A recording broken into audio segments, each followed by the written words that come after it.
guys, in today's video we're going to be doing an off-season overview for Blackpool Pleasure Beach, talking about some of the, news updates to do with the big one, Valhalla, and some of the other things and changes that have been happening over the 2021 off-season, coming into the 2022 season.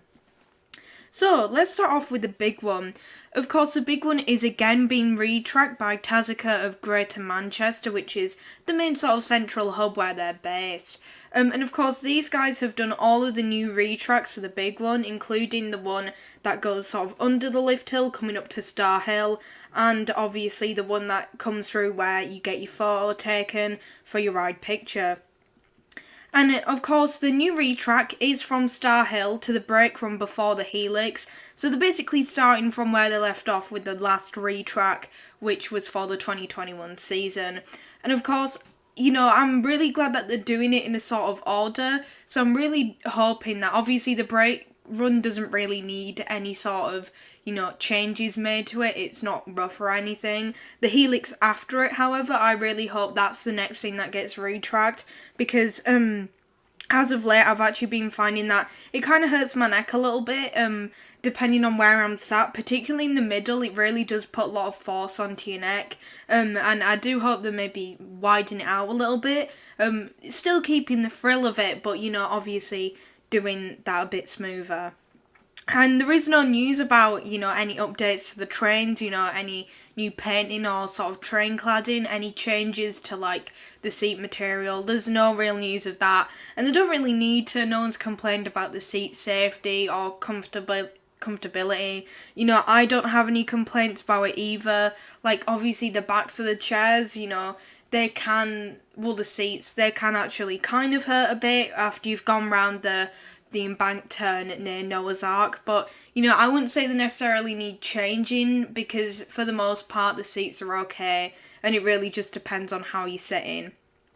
Also, there is a new event to do with the big one. Of course, there is Walk the Big One still on the regular version of it, which will be running longer than this new experience, which is Walk the Big One XL, and that includes the 402-step walk of the lift hill, and it does also have some sort of behind the scenes thing, including going on some of the evac platforms along the big one. So that's quite a nice experience because it adds to the length of it, and there will also be a new wave of merchandise for this new Walk the Big One XL experience, which will be exclusive to the event. So obviously you can't just buy it when you come to the park if you haven't done the event.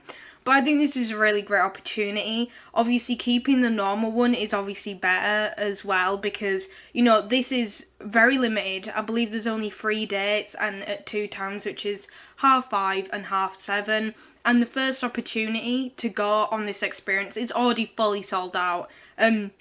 And on the second day at 7:30, it's sold out as well. So I'm assuming there's not very many places left over at the minute. But obviously, if you do want to do it, I'd recommend booking it straight away after you've seen this video, or even now.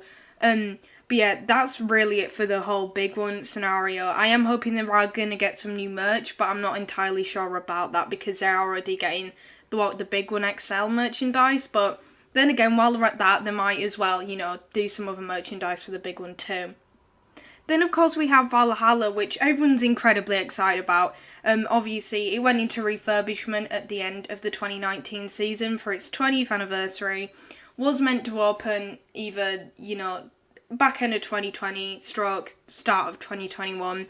And now, of course, it's opening this year. So, obviously, the music is going to be done by the Notable Stranger.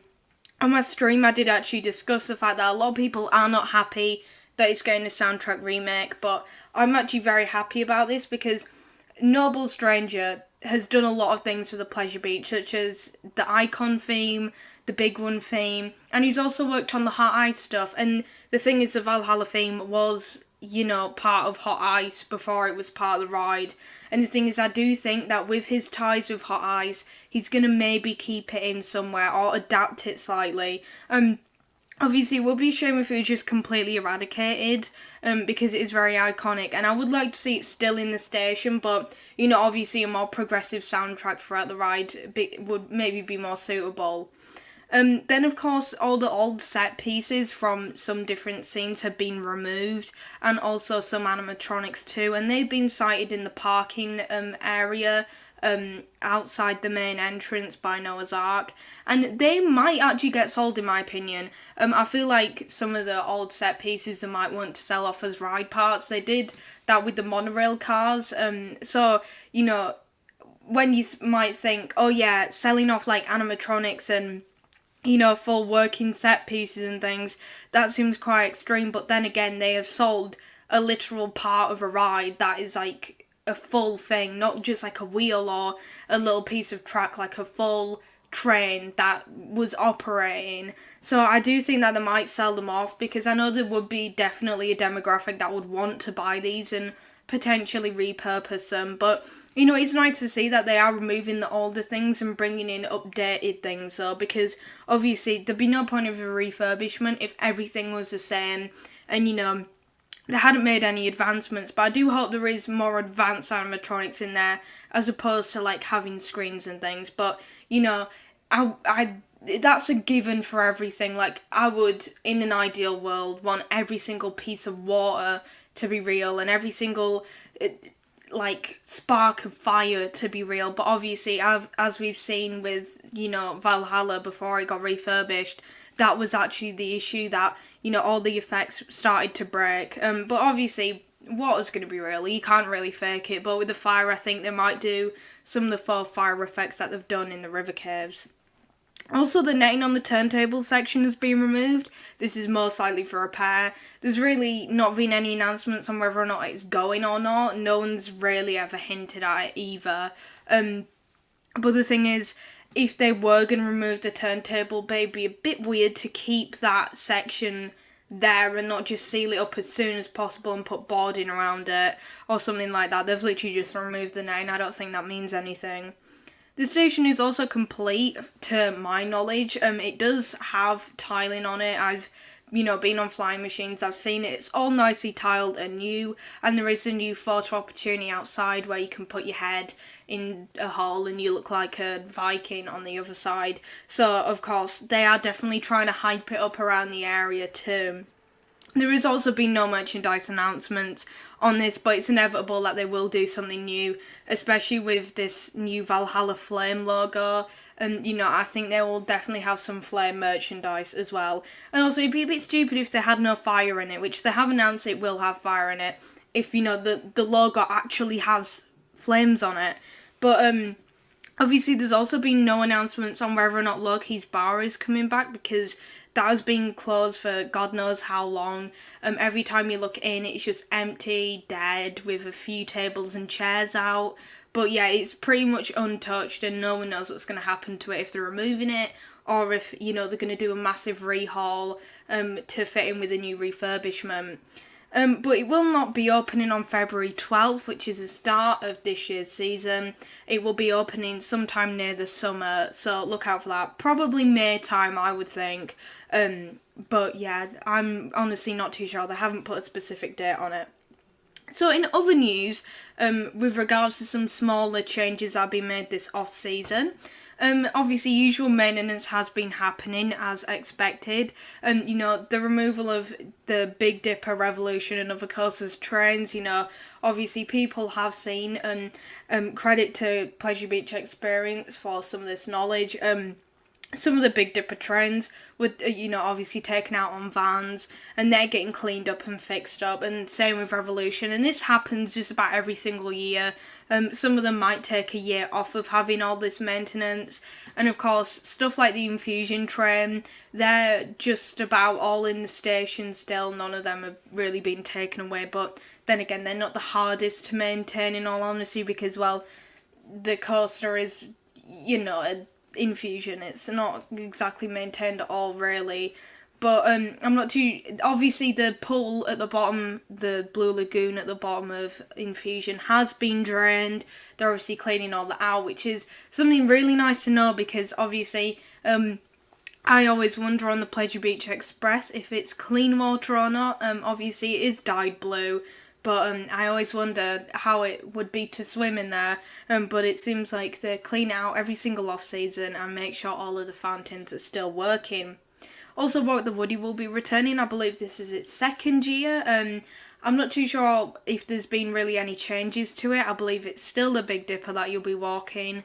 No other things. I don't think it'll be Grand National at all, but I'm not too sure what's happening with Grand National. There's been no announcements on if it's having a retrack or if it just had a little bit of a wonky period at the end of the 2021 season and just needed a bit of maintenance, a bit of TLC. But yeah, no one really knows what's happening with Grand National, but the hopes are that it'll be up and running for when it reopens on February 12th. Obviously, as I've mentioned throughout this video, the park will be open on February 12th as part of the White Knuckle weekend, so rather than having an opening week where it just goes straight into everything, it's starting on just the weekend, so technically the season starts then, but obviously opening week will be when they go to weekdays, but I'm not too sure when that date is when they'll be going to full weeks. For the shows and events offering that will be coming this year, they have confirmed the full lineup on the website. You can book it on now that I'm mentioning in this video right now. I haven't talked about all of them because there is a lot. So there will be this year another pantomime. Of course, that is this year Cinderella the pantomime, and they'll be running from the 26th of November to the 28th of December. I believe that is longer than they have done Aladdin, because I know that people have really liked the Aladdin pantomime, and it's had a really great turnout. And I believe the Aladdin one ended on the 24th of December, so this has got 4 days added on to it. But they won't be there for Christmas Day, so, you know, obviously, so that won't be available to book. But obviously, it works the same way as the Aladdin pantomime. It's in, like, the same place and everything. But obviously, you can book those tickets now because, well, it's been proven that the pantomimes at the Pleasure Beach are actually really good, as with any other show. There is also Christmas party nights coming. That's from the 2nd to the 17th of December. I'm not too sure if this has come after the Gatsby dinner show event was popular because I haven't heard anything about it. Obviously, I wasn't in attendance of the Gatsby dinner show, but I'm assuming it went well because they're having more Christmas party style things. And I believe this is something called like Shaken Not Stirred. But I'm assuming it's on a similar theme because people have liked it. There is also Journey Tell Freak Nights returning. Of course, on the right, I have the infamous Journey Tell Freak Nights advertisement that got banned. Obviously, that's running from the 7th to the 30th of October. So I'm very excited to see that come back. Hopefully this year, everyone's not going to be able to complain about it because I really want it to succeed. I really want people to love it and think, yeah, this is scary, this is great. But obviously, it's still, you know, taking those baby steps towards being a good horror event. And then there is also the other regular events. They're also returning, you know, things like, oh god, I can't remember it now. The magic show's coming back. The Ken Webster Hypnotist is coming back. And obviously Hot Isis. But I can't think for the life of me the name of the magic show that's with the Britain's Got Talent woman in. But, you know, that's obviously coming back. I'm not too sure if that was popular or not, but apparently for it to come back it is. And yeah, that's really it for this video. I really do hope you enjoyed it. And I think that the off-season this year has actually been really good.